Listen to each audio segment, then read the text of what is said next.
Hello friends, welcome back to the new video guys. Today guys we are going to talk about guys Realme phone setting guys. In this video guys I will show you guys how can you check guys your phone device name in your Realme phone.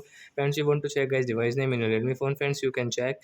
And friends, now let's see how to check device name in our Realme phone, friends. So first of all guys, open your phone setting. Then guys you can see this type of setting. Then guys scroll it.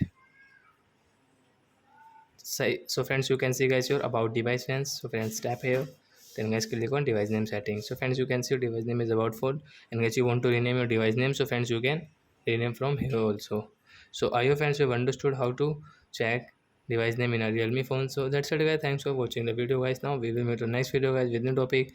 Before going guys, please go and like my video, subscribe my channel, click the bell icon. And friends, do you have any doubt in a Realme phone to related your phone settings, so guys you can ask me in comment section. I will check, I will help you friends. Thanks for watching guys. Bye bye guys. We will meet on next video friends.